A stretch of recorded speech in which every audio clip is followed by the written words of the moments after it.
Welcome to my channel free tuition WB. এখন আপনাদের আমি দেখাচ্ছি ইউটিউবের মধ্যে লাইভে কিভাবে ওয়াচ টাইম গণনা করা যায়।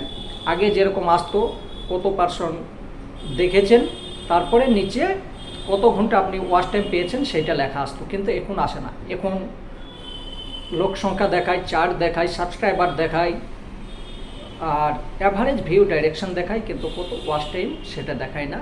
তো এটা কিভাবে বের করবেন, কত ঘন্টা আপনি ওয়াচ টাইম পেয়েছেন সেটা আমি দেখাচ্ছি। আর কেউ কেউ বলছেন যে না 4 ঘন্টা বাদে বোঝা যাবে। আমি 4 ঘন্টা অপেক্ষা করব কেন, আমাকে তো জানকারি আছে, আমি সুন্দরভাবে বুঝিয়ে বলছি। এখানে দেখুন, প্রথমে লেখা থাকে লোক সংখ্যা, কতজন আপনার কাছে দেখেছেন বা দেখে, আমি সম্পূর্ণ স্ক্রিনের মধ্যে দেখিয়ে দিচ্ছি। তারপরে ডাইন দিকে লেখা আছে যে ভিউ, অ্যাভারেজ ভিউ ডাইরেকশন, ঠিক আছে। আর নিচে লেখা আছে টোটাল চার্ট, তারপরে নিচে লেখা আছে টোটাল সাবস্ক্রাইবার। তো চলুন আমি সম্পূর্ণ ডিসপ্লের মধ্যে গিয়ে বুঝিয়ে আপনাদেরকে বলছি। ফ্রি টিউশন 02 এটা হচ্ছে আমার নতুন চ্যানেল। এই চ্যানেল থেকে আমি লাইভ করেছিলাম। এখানে টোটাল ভিউ হচ্ছে 683, অ্যাভারেজ ভিউ ডিরেকশন হচ্ছে 4 মিনিট 32 সেকেন্ড। আর এখানে দেখুন লেখা আছে 25, ওখানে পিক কনস্টুরেন্ট লেখা আছে। পিক কনস্টুরেন্ট মানে কি, যে সবচেয়ে বেশি কত আইডির মধ্যে সময় ব্যয় করেছে আপনার কাছে, ঠিক আছে। ব্যয় করা যে কন্টিনিউ ছিল এরকম কতজন ছিল, তো 25। আর total like 51, total subscriber 5, total chart. কেউ কেউ বলে যে যদি চার্ট ডিলিট করা যায়, মেসেজ ডিলিট করা যায়, ওয়াচ টাইম কমে যায়। না, এটা ভুল কথা। ওয়াচ টাইমের সঙ্গে কমেন্টের কোনো সম্পর্ক নেই।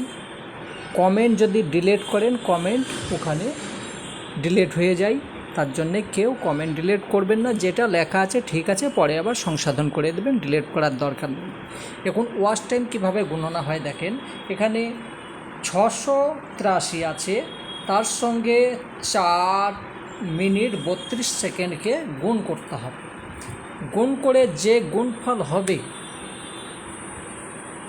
সেইটাকে 60 দিয়ে ভাগ করতে হবে। কিন্তু এইটা সঠিক নয়, এই যে করলাম এটা সঠিক বের হবে না। সঠিক বের করার জন্যে আলাদা নিয়ম আছে। ক্যালকুলেটরে গুণ করেন তাহলে কিন্তু ওই 4.32 গুণ করলে হবে না। ক্যালকুলেটরে গুণ করতে গেলে আপনাকে গুণ করতে হবে 4.53, 53, তবেই হবে, নাহলে কিন্তু উত্তর 1 আসবে না, ঠিক আছে।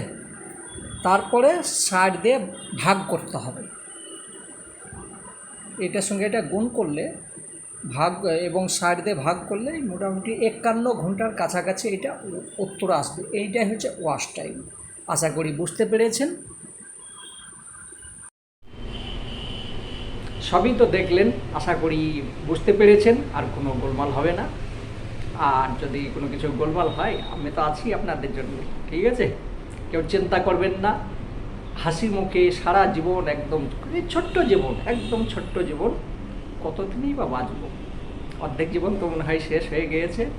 তো হাসি খুশির মধ্যে চলতে থাকেন। আজকের মতো আসি।